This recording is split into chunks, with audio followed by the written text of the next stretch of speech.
Hello guys and welcome back. So guys मैंने अभी एक वीडियो बनाई थी जिसमें मैंने बताया था कि असल में सर्दियों में घुटने क्यों दुखते हैं और कौन कौन सी एक्सरसाइज आप लोग कर सकते हैं उन दर्द को हटाने के लिए। अब गाइस कुछ लोगों ने मुझसे पूछा कि भाई आपने हमको डाइट मतलब एक्सरसाइज वगैरह तो बता दी, मगर अगर हम लोग को घुटने को सही करना है तो इसके लिए कौन सी डाइट लेनी चाहिए। तो आज मैं आपको कुछ पॉइंट्स बताऊंगा और उन पॉइंट्स के हिसाब से मैं आपको कुछ डाइट में आप क्या क्या खा सकते हैं जिसकी वजह से आपके जो घुटने हैं वो हेल्दी रहेंगे, जो आपके जोड़ हैं वो अच्छे रहेंगे और ये सारी चीज़ों को आप फॉलो कर सकते हैं। इससे बहुत अच्छे से आपको डिफरेंस भी समझ में आने लगेगा जब आप ये रेगुलर डाइट मेंटेन करेंगे।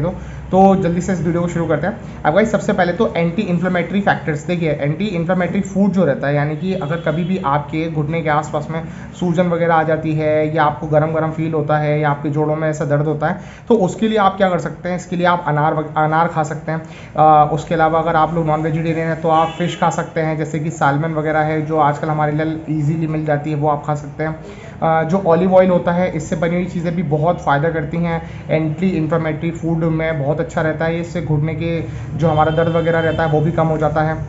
फिर आता है गाइस कि जो ग्रीन वेजिटेबल्स होती हैं वो भी बहुत ज़्यादा हेल्पफुल रहती हैं हमारे घुटने के लिए, और अगर हम वो खाते हैं तो उससे बहुत अच्छा इफेक्ट आता है। फिर गाइस दूसरा ये है कि कार्टिलेज रीजनरेशन। अब हमारा जो घुटना रहता है उसके नीचे छोटे छोटे कुशंस की तरीके से बहुत सारे ऐसी मैकेनिज्म होता है, बहुत सारी ऐसी जगह रहती है, बहुत सारे ऐसे सॉफ्ट टिश्यूज़ रहते हैं जो कि जिनको हम कार्टिलेज बोलते हैं, और वो अगर डैमेज हो जाता है तो उसकी वजह से भी बहुत बार ऐसा होता है कि घुटनों में दर्द आता है। अब उसके लिए आप क्या कर सकते हैं कि आप जो विटामिन सी की चीज़ें हैं जैसे कि ऑरेंज हो गया या लेमन हो गया, ऑरेंज तो आपको पता है ये संतरा होता है, लेमन यानी कि नींबू, आप ये खा सकते हैं। मैग्नीशियम रिच जो डाइट होती है आप वो फॉलो कर सकते हैं। स्ट्रॉबेरीज जो रहती हैं वो आप खा सकते हैं, तो उससे आपको फ़ायदा रहेगा।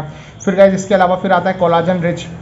अब कोलाजन गाइस जो रहता है ये एक तरीके के फाइबर से होते हैं, तो इसमें होता ये है कि कोलाजन जो हमारे जोड़ों के आसपास में जगह रहती है उसमें भी बहुत सारे कोलाजन फाइबर्स होते हैं, और उनको मजबूत करने के लिए आप बेरीज खा सकते हैं, गार्लिक यानी कि आप अदरक खा सकते हैं, इसमें भी आप फिश खा सकते हैं। और जो रेड और येलो कलर की वेजिटेबल्स होती हैं, यानी कि पीली और लाल कलर की जो वेजिटेबल्स हैं वो भी कोलाजन रिच फाइबर्स में बहुत हेल्पफुल रहती हैं उसको बढ़ाने में। तो उससे भी बहुत बार ऐसा देखा गया है कि घुटने का जो दर्द है वो कम हो जाता है और घुटने हेल्दी रहते हैं। फिर गाइस जाता है अब जोड़ों के आसपास मांसपेशियां तो रहेंगी और हड्डियां भी रहेंगी, तो हड्डियों को और मांसपेशियों को मजबूत करने के लिए आप लोगों को विटामिन डी रिच डाइट लेनी है, जैसे कि आप मशरूम खा सकते हैं, आप दूध पी सकते हैं, और स्पिनच भी खाते हैं बहुत लोग, उसमें आयरन भी मिलता है, उसमें विटामिन भी मिल जाएंगे आपको।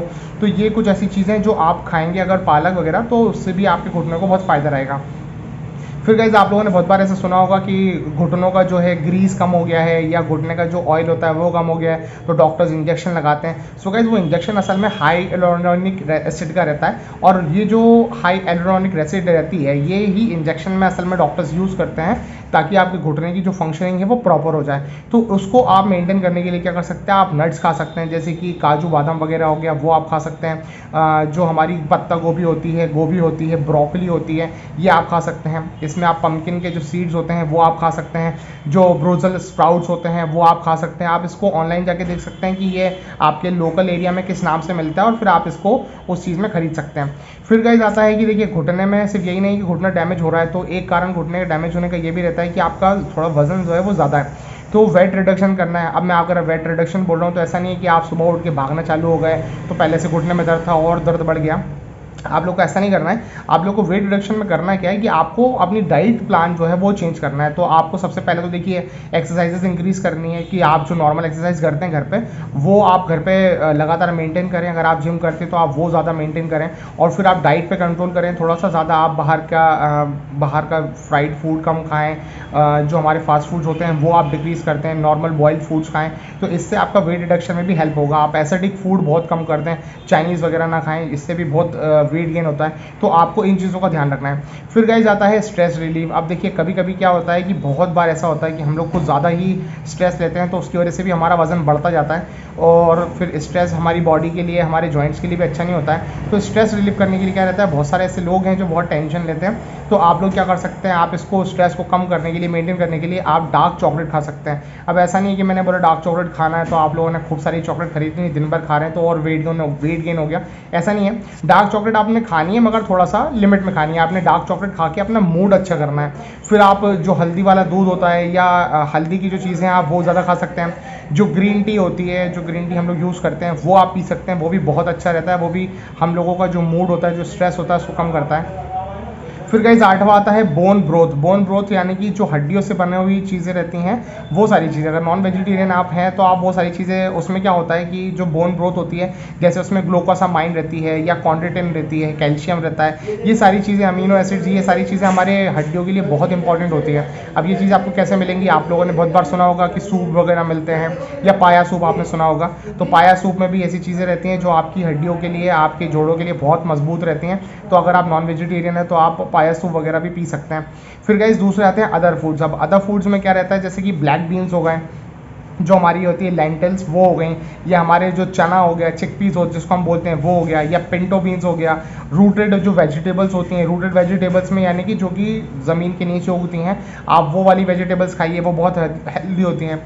जो वाइट ब्रेड रहता है, इसका भी बहुत बार ऐसा देखा गया है कि इसको खाने से भी हमारे जो जॉइंट्स हैं वो लगातार हेल्दी रहते हैं, मगर आपको वाइट ब्रेड थोड़ा लिमिट में खानी है क्योंकि वो आपको कार्ब्स भी देता है। फिर होल राइस जो हो गया, हमारे जो चावल होता है वो, या रेगुलर जो हम लोग पास्ता वगैरह इस्तेमाल करते हैं, ये भी स्टार्च वगैरह देता है बॉडी में, मगर ये भी बहुत तरीके से हेल्पफुल रहता है। तो ये पर्टिकुलरली मैंने आपको जो जो पॉइंट्स बताए हैं और उसमें आप क्या क्या खा सकते हैं वो मैंने आपको सारी चीज़ें बताई हैं। एक बार आपको खाने पीने की सारी चीज़ें मैं वापस पूरी सिर्फ खाने पीने की चीज़ें रिपीट कर देता हूँ, ताकि आप इनमें से जो भी चीज़ आसपास में देखें वो आप रेगुलर खा पाएँ, या जो भी अवेलेबिलिटी हो वो आप खा सकते हैं। जैसे कि अनार हो गया, फिश हो गई, ऑलिव ऑयल हो गया, ग्रीन वेजिटेबल्स हो गया, ऑरेंज हो गया, लेमन हो गया, यानी कि ऑरेंज संतरा और लेमन जो है वो हमारा नींबू। फिर उसके बाद हमारा जो अदरक है वो येलो और रेड यानी कि लाल और पीली कलर की जो वेजिटेबल्स होते हैं वो आपने खानी है। आपने पालक खानी है, आपने मशरूम खाना है, आपको जो गोभी होती है, पत्ता गोभी होती है, ब्रोकली होती है, वो आप खा सकते हैं। थोड़ा सा डाइट पे कंट्रोल करिए, तो एसिडिक फूड कम खाइए, बाहर के जो फास्ट फूड होते हैं वो कम खाइए, चाइनीज़ थोड़ा सा इग्नोर करिए, कोशिश करिए कि आप चाइनीज़ कम खाएं क्योंकि वो बहुत हेल्थ गेन करवाता है, बहुत वेट गेन करवाता है। फिर आपने हल्दी वाली चीज़ें हैं वो आपने खानी है, आपने ग्रीन टी वगैरह पीनी है, आपने डार्क चॉकलेट लिमिट में खाना है, और इसके बाद अगर आप कुछ सूप वगैरह पीते हैं तो आप सूप पीजिए, सूप तो हमेशा ही बहुत हेल्दी रहता है। फिर आपने चना हो गया या ब्लैक बीन्स होते हैं वो आपने खाना है। आपने जो रूटेड वेजिटेबल्स होती हैं जो ज़मीन के नीचे उगती हैं, या रूट्स जिनको हम बोलते हैं रूटेड वेजिटेबल्स, आपने वो खाना है।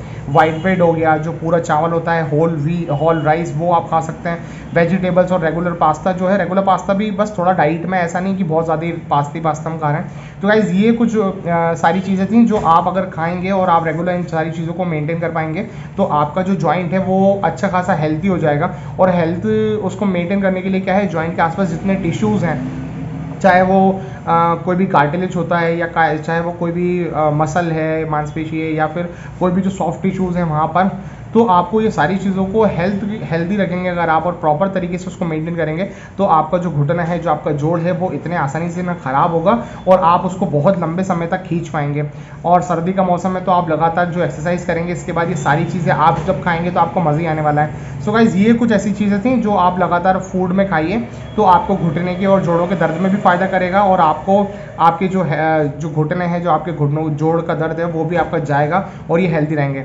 इसके साथ साथ गाइस मैं आपको हर वीडियो में अपडेट देता हूँ कि मैंने और भी बहुत सारी ऐसी वीडियोस बनाई हुई हैं, तो मैंने जोड़ का दर्द है उसकी वीडियो का मैं लिंक शेयर कर देता हूँ। और इसके साथ साथ अगर आप और भी कोई वीडियोस देखना चाहते हैं फिजियोथेरेपी से रिलेटेड, तो मेरी बहुत सारी मेरे चैनल पे वीडियोस डली हुई हैं। उसमें मैंने कंधे से मतलब शोल्डर का, एल्बो का, रिस्ट का बहुत सारा अलग अलग टेस्ट बनाया हुआ है। कोर स्टेबिलिटी के मैंने टेस्ट बनाए हुए हैं, तो आप लोग जाके वो देख सकते हैं। अगर आपको कोई भी और डाउट हो तो आप मुझसे कमेंट सेक्शन में पूछिए। अगर कुछ ऐसा है जिस पर मैं वीडियो बनाऊँ, आप चाहते हैं मैं वीडियो बनाऊँ और आप लोगों से शेयर करूँ, तो वो आप कमेंट सेक्शन में डाल सकते हैं। सो गाइज इस वीडियो को जितना हो सकता है लाइक कीजिए, जितने लोग इसको ज़रूरतमंद हैं उन लोगों से शेयर कीजिए, और जितना हो सकता है चैनल को सब्सक्राइब कीजिए। Thank you.